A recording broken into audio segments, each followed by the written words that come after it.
Electoral bonds ఏవైతే ఉన్నాయో ఈ ఎలక్ట్రల్ బాండ్స్ అనేవి కొంత పెద్ద ఎత్తున వివాదాస్పదం అవుతా ఉన్నది. ఇటు సుప్రీంకోర్టుకు అదేవిధంగా ఎస్బీఐ బ్యాంకు మధ్య రోజుకొక న్యూస్ బయటకు వస్తూ ఉంది. అంటే కొన్నిసార్లు ఏమో ఇవ్వడానికి కుదరని చెప్పేసి ఎస్బీఐ చెప్పడం, అదేవిధంగా సుప్రీంకోర్టు కూడా చాలా సీరియస్గా ప్రతి అంశంలో కూడా డేటా ఇవ్వాలనే దాంట్లో కొంత సీరియస్ అయినట్టు కూడా తెలుస్తూ ఉంది. అసలు ఫస్ట్ ఎలక్ట్రల్ బాండ్స్ అంటే ఏంటి, దాని గురించి కొంత క్లుప్తంగా చెప్పగలరా? So being a person who runs A political party, మేము ఒక రాజకీయ పార్టీ కూడా నడిపిస్తాం కాబట్టి అసలు మా ఎక్స్పీరియన్స్ ఏంది, ఇప్పుడు రాజకీయ పార్టీలకు డొనేషన్స్ ఏ విధంగా వస్తాయి, ఇవి నేను మీకు క్లుప్తంగా వివరించిన తర్వాత ఎలక్టోరల్ బాండ్స్ టాపిక్ వెళ్తా. సో ఇప్పుడు బీయింగ్ ఏ పొలిటికల్ పార్టీ, మాకు ఎవరు డొనేషన్ ఇచ్చినా కూడా వాళ్లకు 100% ట్యాక్స్ ఎగ్జంప్షన్ అనేది వస్తుంది. సో పొలిటికల్ పార్టీస్ కి డొనేట్ చేయడం వల్ల అదొక అడ్వాంటేజ్ ఉంటుంది. సో దీంతో పాటు ఇంకొక విషయం ఏంది అని అంటే, ఇప్పుడు లేటెస్ట్ రూల్స్ అండ్ రెగ్యులేషన్స్ ప్రకారము ఇంతకు ముందు ఒక గత 4-5 సంవత్సరాల కింద వచ్చినటువంటి రూల్స్ అండ్ రెగ్యులేషన్స్ కనుక కన్సిడర్ చేస్తే అక్కడ ఏంది అని అంటే, ఎవరైనా ఒక వ్యక్తి 2,000 రూపాయల కంటే ఎక్కువ క్యాష్లో పొలిటికల్ పార్టీకి డొనేట్ చేయలేడు. అండ్ ఒకవేళ 20,000 కంటే ఎక్కువ డొనేషన్ గనక ఒక వ్యక్తి పొలిటికల్ పార్టీకి గనక ఇస్తే వాళ్ళ పేర్లు ఎలక్షన్ కమిషన్ కి సబ్మిట్ చేయాల్సి ఉంటుంది మేము. సో ఇప్పుడు మాకు ఎక్సెస్ మోర్ దాన్ 20,000 డొనేషన్స్ ఉన్న వాళ్ళ పేర్లన్నీ మేము ఒక లిస్ట్ ప్రిపేర్ చేసి వాళ్ళ డీటెయిల్స్ అన్ని పూర్తిగా పెట్టేసి ఎవ్రీ ఇయర్ మేము ఎలక్షన్ కమిషన్ కి సబ్మిట్ చేస్తాం అనమాట. సో అయితే ఇప్పుడు ఎలక్టోరల్ బాండ్స్ అనేది ఏంది అని అంటే, ఇప్పుడు పొలిటికల్ పార్టీకి ఇంకా వ్యక్తులకు మధ్యలో బ్యాంకును పెట్టారు. సో ఇక్కడ ఏం జరుగుతుంది అని అంటే, ఇప్పుడు అక్కడ ఎవరైతే వ్యక్తులు ఉన్నారో కంపెనీలు ఉన్నారో వాళ్ళకు ఏదైనా పార్టీకి డొనేట్ చేయాలనుకుంటే ఇక్కడ ప్రాబ్లం ఏమొస్తుందంటే, వీళ్ళ పేర్లు ఎలక్షన్ కమిషన్ కి ఇవ్వాల్సి ఉంటుంది. అదొక ట్రాన్స్పరెంట్ వే క్రియేట్ అవుతుంది. సో దాన్ని కన్సీల్ చేయడానికి ఒక కొత్త చట్టం తీసుకొచ్చారు ఎలక్టోరల్ బాండ్స్ రూపంలో. అది ఏంటి అని అంటే, ఇప్పుడు బ్యాంక్ కి తెలుస్తుంది ఎవడు డొనేట్ చేస్తుండో అని చెప్పేసి, కానీ తీసుకునే పార్టీకి తెలియదు.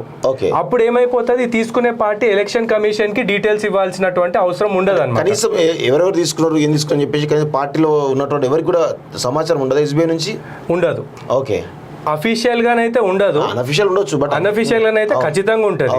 సో ఇక్కడ ఏంది అని అంటే, ఆర్టికల్ 19(1)A మనకు రైట్ టు ఇన్ఫర్మేషన్ అనేది అక్కడ ఇన్ఫ్రింజ్ అవుతుందని చెప్పేసి సుప్రీం కోర్టు ఇప్పుడు ఏం చేసింది అని అంటే, ఫస్ట్ ఎస్బీఐని ఎవరెవరు ఎంతెంత ఇచ్చారో ఇవ్వండి అని అంటే, ఎస్బీఐ ఏం చేసింది, చాలా చాలీకి ప్లే చేసింది అనమాట.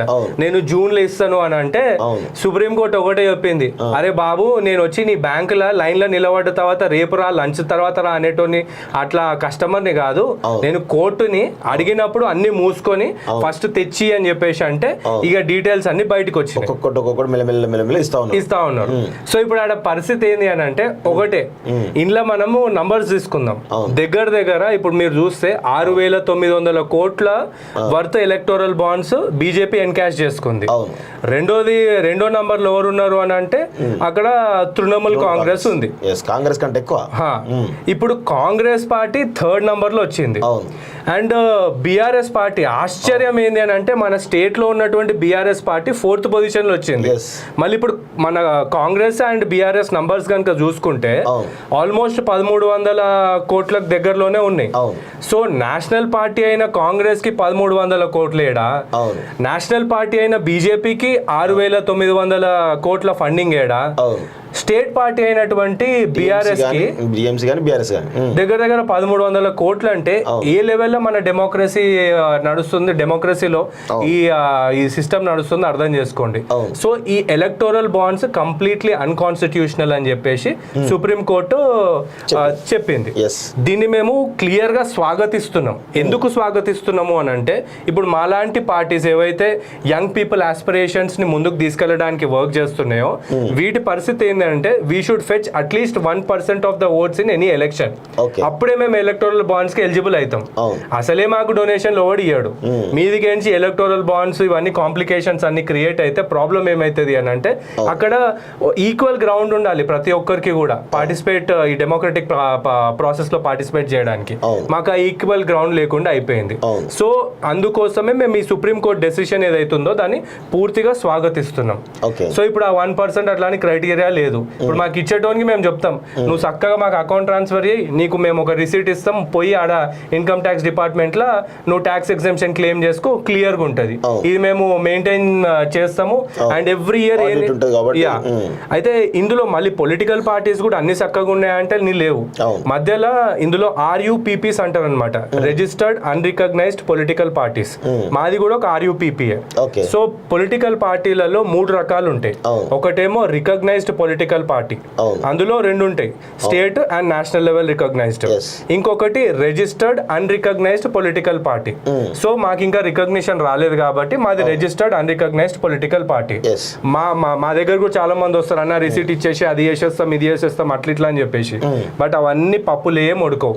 ఎందుకు అని అంటే ఒక 2 years బ్యాక్ మాకు మొత్తం ఇండియాలో ఉన్న 3000 చిల్లర పొలిటికల్ పార్టీస్ అన్నిటికీ ఎలక్షన్ కమిషన్ వాళ్ళు నోటీసులు పంపించారు అనమాట.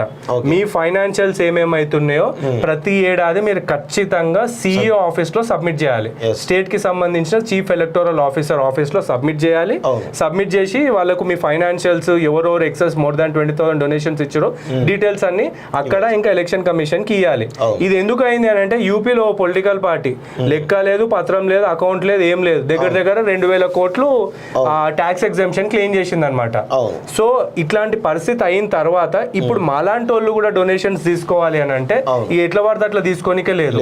అకౌంట్ ట్రాన్స్ఫర్ వచ్చిందా లేదా. అయితే ఇక్కడ ఈ ఎలక్టోరల్ బాండ్స్ మొత్తం ఎందుకు మన ఐడెంటిటీ ఎందుకు దాచిపెట్టాలి అని చెప్పేసి పెద్ద పెద్ద కార్పొరేట్స్ అనుకున్నారు అని అంటే దానికి 2 కారణాలు ఉన్నాయి. ఒకటేమో ఇప్పుడు నేను ఒక 100 రూపాయలు ఒక XYZ పార్టీకి ఇచ్చిన, అది ఇంకొక పార్టీకి తెలిసింది, అరే వీడు వానికి పైసలు ఇచ్చిండు మనకి ఇస్తలేడు అని చెప్పేసి వాళ్ళ మీద ఒక ప్రెషర్ క్రియేట్ అయ్యే ఛాన్స్ ఉంటుంది. దానివల్ల వాళ్ళ ఐడెంటిటీని దాచిపెట్టాలని వాళ్ళకు ఒక భయం ఉంటుండొచ్చు. ఇది ఒక కైండ్ ఆఫ్ నెగ్లిజిబుల్ రీజన్ అనుకున్నా. రెండో కారణం ఏంది అని అంటే ఇప్పుడు మీరు చూస్తే అక్కడ కంపెనీస్ లిస్ట్ దాకా మనం చూసినాం కదా, అందులో నా టర్న్ ఓవర్ నా కంపెనీది 100 ఉంది అనుకుందాం, నేను డొనేట్ చేసేదేమో 500 1000 ఉంటే అది ఎగ్జాక్ట్లీ. అండ్ ఇంకోటి ఏంటంటే కొన్ని అలిగేషన్స్ కూడా వచ్చినాయి.